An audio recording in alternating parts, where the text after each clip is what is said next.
The Central Bank of Nigeria, CBN, has announced the introduction of a national domestic card scheme, which is expected to be effective January 16, 2023.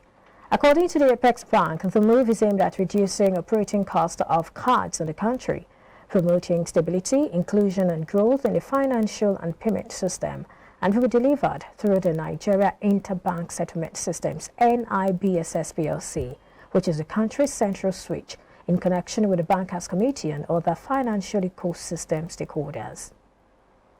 Well, joining us to assess the prospect and impact of this is Mukhtar Mohammed, the CEO of Finance with Mukhtar.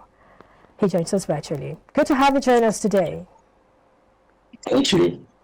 All right. The National Domestic Card Scheme currently undergoing implementation will be effective from January 16, 2023. How excited are you about this? I'm not really excited about it because there's still a lot of issues that will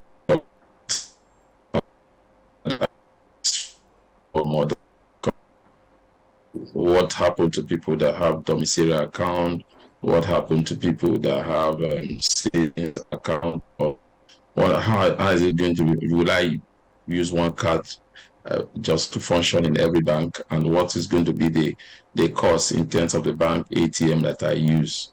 So there's a lot of technicality that has not been resolved, and knowing that some banks have even gone out of using ATM now. Some banks have been where you can use your fingerprint instead of going around with a card. So banks are moving from cards to digital. That way, whereby you can just go record using your face, your share as means of your ID. So I think what we should be looking is being more better than what others are doing, improving upon it, because I've never seen, I stand to be corrected, any part in the world whereby one card can be used for every bank. All right, but then, just like you said now, some Nigerians are also wondering if there is a need for this, considering that there are other payment services which are not necessarily flown by the government. The question now will be, taking the position of the government now, I suppose, what distinctive advantage does this National Domestic Card Scheme offer, really? What innovation is it bringing? What disruption is it bringing into the market? Why do we have to float a domestic card scheme? Are you seeing any positive there? Yeah, it's a positive in terms of inclusion, because we have in some areas, especially the rural area, where you have a particular bank and you don't have a particular bank. So what it means for them is help them in financial inclusion. Which if with one card I can go into any banking ATM and do my transaction, that means they don't have to wait for their own bank to be in that locality to go, and then they don't have to pay charges, like the CBN said in that report. Also, is that you started pay, especially in card transaction.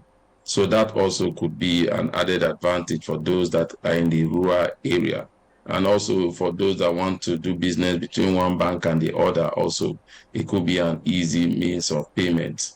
So sometimes you go to pay through your POS terminal, or you want to pay through an ATM platform.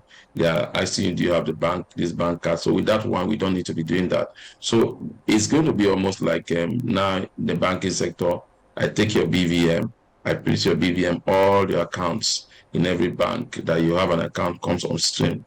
And so that could be the same thing with this card, whichever bank I have, because most Nigerians don't have just account in one bank, so they have in almost all the banks. So maybe you have to just slot in your account number that is linked to that card, and you'll be able to do your transaction from any ATM or POS terminal. But the beauty about it is that it's going to reduce the cost of transaction also for individuals, and also it could also help bank reduce their overhead costs when it comes to maintenance, because what will happen is that we'll begin to have fewer ATMs that are being managed by the bank through the bank committee, than each bank having its own POS, its own ATM. All right, let me comment here now. Won't that deplete maybe some of the income or interest for the banks? Mr. Mukhtar, if you can hear me, do go on ahead, please. I was asking you what impact this will have on the banking system, really, looking at the fact that if this were to be a card that can, accommodate every other card and all of that, it could just affect the income or the interest that goes to the bank as a result of maintenance fee. So my question is, what will be the impact of this on the banking system or on the banks generally?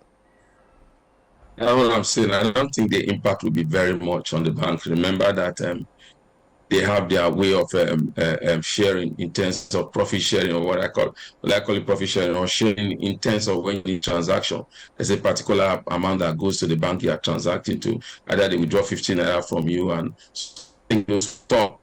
Think that will stop in it. What will happen is that now you go to one particular bank, you have one ATM, you pay for it. You go to another bank, you have one ATM, you pay for it.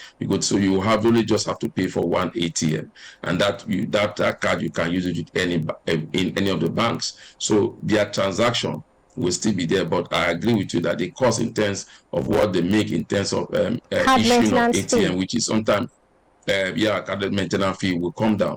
That will be the advantage to the customer, but to the bank, that also will reduce in terms of profit that will come to them. I think this is a good place to end the conversation. Request for time. In turn, they may have to borrow. They may have to lend to the real sector. All right. Thank you so much, Mr. Mukhtar. I know there's a whole lot to say, but we just have to end it here. Thank you so much for your thoughts.